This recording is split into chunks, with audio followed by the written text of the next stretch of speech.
quilt with the idea of representing the interconnected nature of the characters and their stories.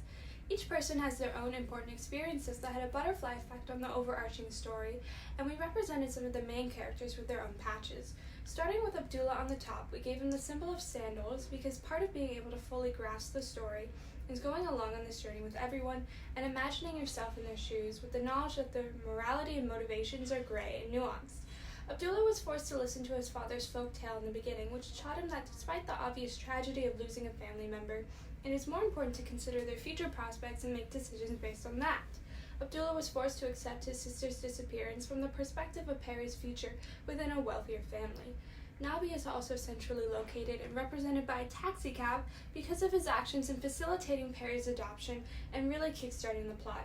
But he also had meaningful interactions with most of the characters in the book, including writing a letter to Marcos that was the cause of Perry's final reunion with her brother over 50 years later. There are many different types of bonds that are represented in the novel that show how blood is not the only factor that creates families. While some may feel connected through shared childhood experiences, others try to force these familial relationships to form. Nyla, represented by an empty heart, adopts Perry into her family as an attempt to fill the void she feels inside of her. Though she believed having a daughter would bring meaning to her life, she failed to put in the effort that creating a family requires and neglected Perry as she grew up. Perry is represented by a feather to relate her struggles to being treated as an object by her mother, feeling as though she were a failed attempt to bring her mother happiness. Although Nyla and Perry were considered family by societal means, there was no true connection between the two women.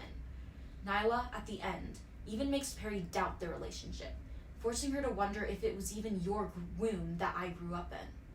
Although Marcus and Talia were not blood related, their close bond is what made them family. Marcos, who was represented by a photograph to show his passions and the road that led him to becoming a doctor, trusted Talia more than anyone he knew.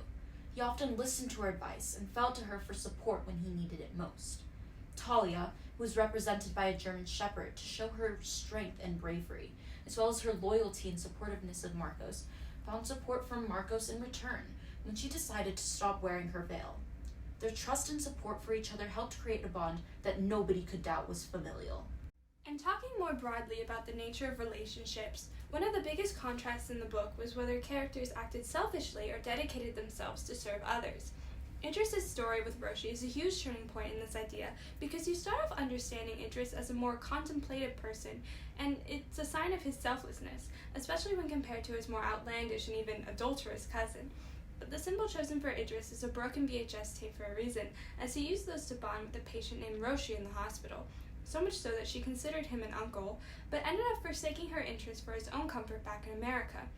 Roshi, on the other hand, is represented by a book to show her agency and to humanize her.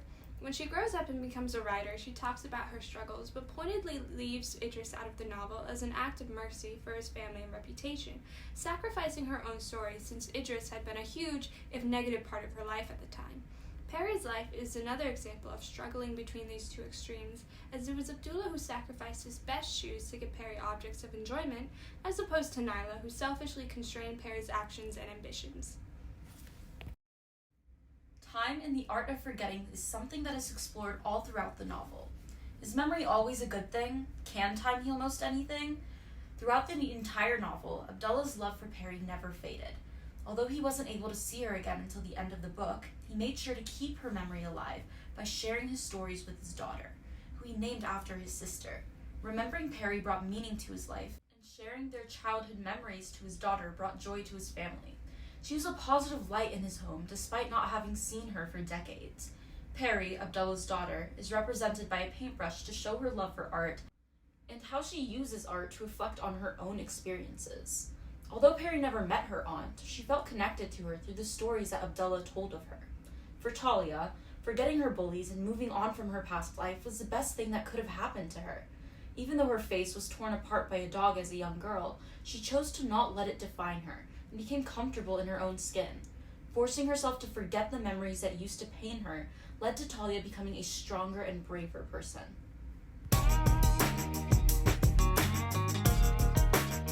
Khaled Hosseini makes a social commentary about how privileged people view themselves as saviors to the less fortunate, but actually end up disservicing those they are trying to help through their performative activism.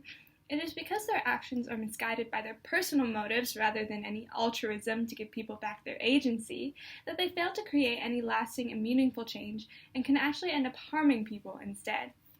Nyla's dual heritage allows her to have strong criticisms of the demure and constrained nature of Afghani society, but her gut response to recklessly and irresponsibly protest is ultimately indicative of her lack of ability to empathize and aid those around her.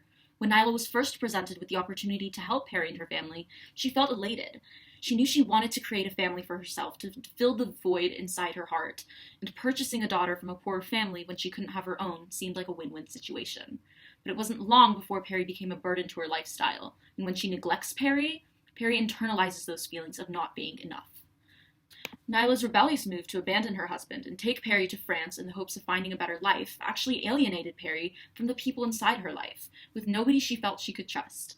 By the end of her life, Nyla regrets her decision to buy Perry from Sabor without actually feeling remorse for the situation she'd put Perry in. By recklessly making the decision to separate a family and raise a child that wasn't hers, what she thought would help 2 children and a father ended up hurting everyone instead. When Idris comes to Afghanistan, it becomes obvious that he believes there is a right way to help someone, and by visiting Roshi in the hospital every day and growing their attachment, Idris views it as some sort of moral superiority that he has over everyone else. When he comes home from Afghanistan, he even starts to scorn the privilege that everyone has in America and how spoiled his 2 young boys are. To him, Roshi becomes a symbol of how virtuous and down-to-earth he is, but along the way he forgets to view Roshi as an actual human being who deserves life, putting his commitment to fund her surgery by the wayside until his more flashy cousin actually ends up helping Roshi. All of his promises were empty, and this approach of believing that your intentions are more important than the actual help that people like Roshi are deserving of can ultimately be detrimental to their lives. Today, it is easier for people to be misguided by privileged saviorism, like Nyla and Idris, through social media. Social media makes it easier to use activism for personal gain or social clout, instead of providing genuine support for a problem. People don't recognize the amount of privilege they have, or their ability to create actual progress towards a certain issue, so social media is often used as a scapegoat for truly caring about change. During the Black Lives Matter movement, millions of social media users posted a black square to show their solidarity with the movement. A black square, however, does not create useful change. In fact, the flood of black squares on the pages of social media users blocked helpful information on how to actually help the movement. Putting yourself before those you claim to help is wrong and unethical, and attempting to create change through misguided goals only results in more problems.